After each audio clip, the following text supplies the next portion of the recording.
Hey, what's going on, everybody? Welcome back to the channel. Today, we're going to go ahead and do the breakdown, the tournament breakdown of day 2 of the Toyota Series on Guntersville. Right now, I'm just hanging out in the Lance camper. We're actually heading to the Bassmaster Classic. Of course, we're going to be working the expo, going and hanging out with several of my sponsors throughout the next 2 days. Friday and Saturday is when I'm going to be there.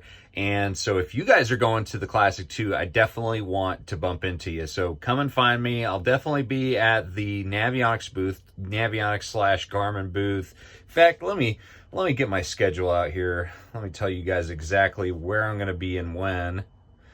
All right, so I've got a noon to 1. 1 to 2 at Seagar, so 1 hour at Seagar starting at 1 o'clock, 2 p.m. to 3 p.m. at Navionics, which is also the Garmin booth, and then Battleborn Batteries 3 to 5 o'clock, both days. So both days have the same exact time periods. I'm going to probably visit the Z-Man booth first, so that'll be probably, noon to 1. And might be there a little bit earlier. So I'll probably start at Z-Man, but then I've got scheduled time slots for Seagar, Navionics, and Battleborn Batteries. But I'll also be visiting Fitzgerald Rods, Motor Guide, all those different booths. I'm going to be there. I'm going to be all over the place. But those are the set times that I have in my schedule. So hopefully I'll get to see you. Really excited about it. Need to give a huge shout out to my buddy Joey Nania. He's fishing the Classic. This is his first Classic, and man, I can't wait to see what he does in this event. So really super stoked for him. All right, let's get started with the day 2 Toyota Series tournament breakdown. So day 1 had 1811. I think I was in 22nd place out of 328 boats. Huge field. Was really happy with the 1811. I essentially ended up catching all my fish on my backup area, which was inside a bay. All my main river stuff was toast, muddy water, low water, just wasn't working out.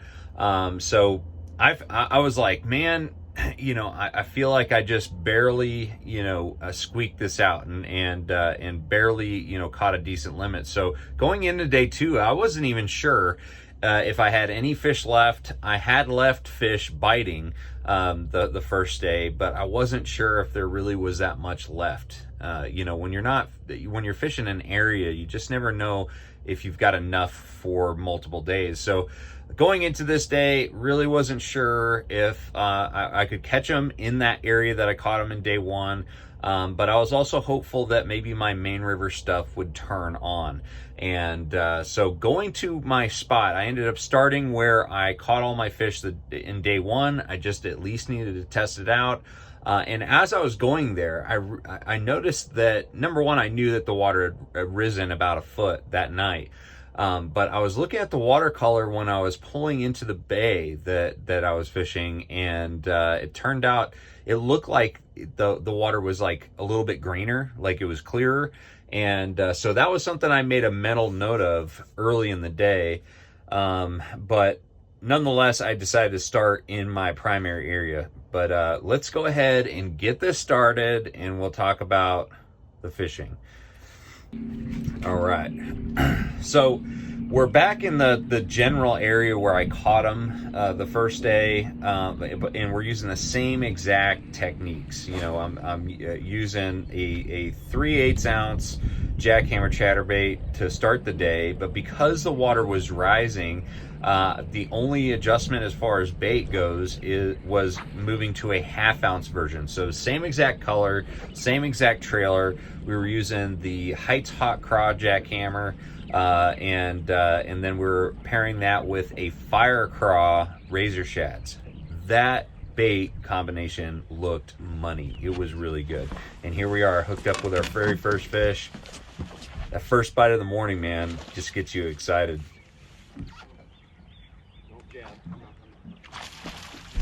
Oh yeah, that was a nice fish.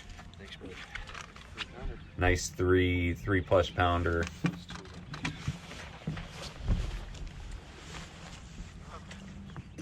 Yeah, I wasn't gonna jab. I just didn't want him to shake his head and come off.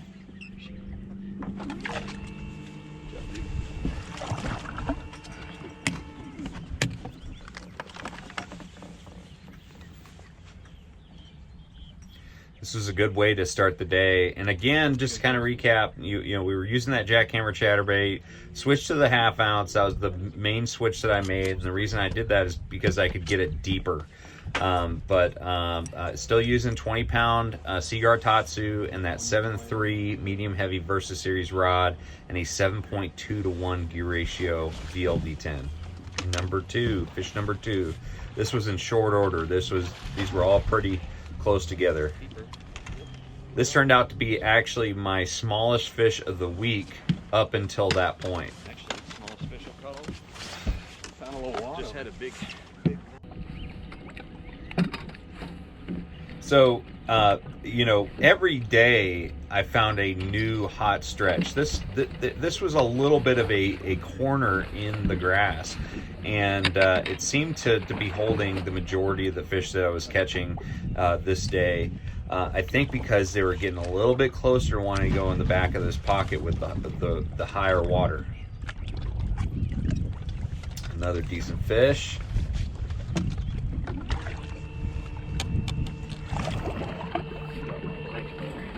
All right. Here we go, making big long casts.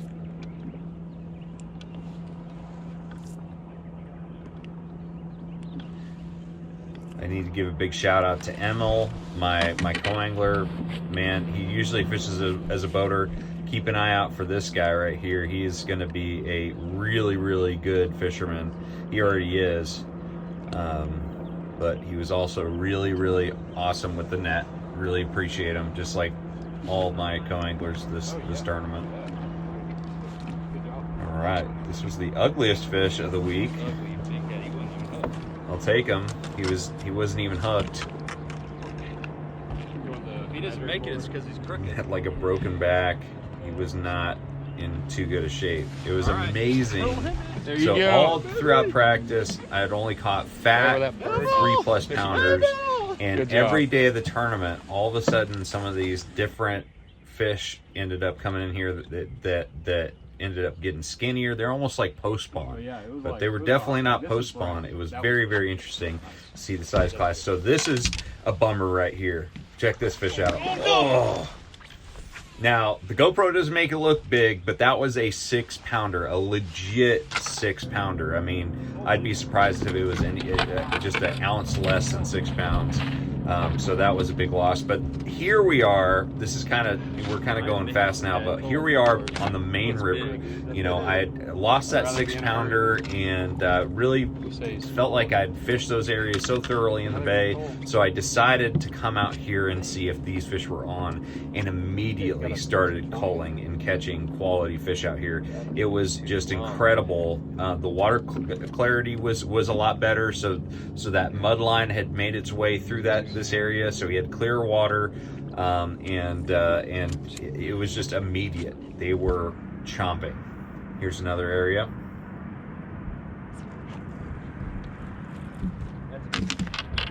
I think this is one of my better fish. What do I got stuck on my butt right there? Do I have oh, what is that? Must be some eelgrass. It looks like a lure. Yes. Oh yeah, That's what we're talking. That's a good fish. That's a good call.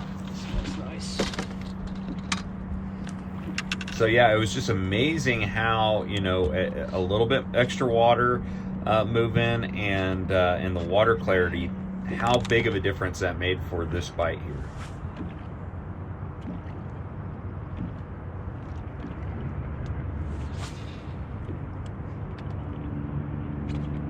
Look at that. Giant. That's the one. In the back. That's the one. You want me on your other side? Yes.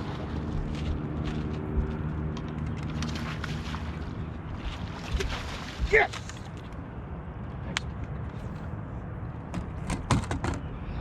Yes! This was a really nice fish. That was a 4.5, I think. Not 5, it's 4. At least. And I actually had come back to this spot, tough day. and I just felt like after letting it rest a little bit, I needed to come back. This was the last few minutes that I had, and man, it was a really good decision because I caught that fish and ended up culling up to almost 18 and a half. I think it was 18.5. Might be wrong on that, but so 18.5, man, that put me tied for 9th or 10th place. So it moved me up a good amount into the top 10, which means that I made the third day, which means that you're going to get another tournament breakdown video for day 3. But this was the second day. It was so much fun, and it was really exciting to be able to pivot and adjust and go out on the main river for at least, you know, just the hour and a half that I had to do that, and go catch those fish.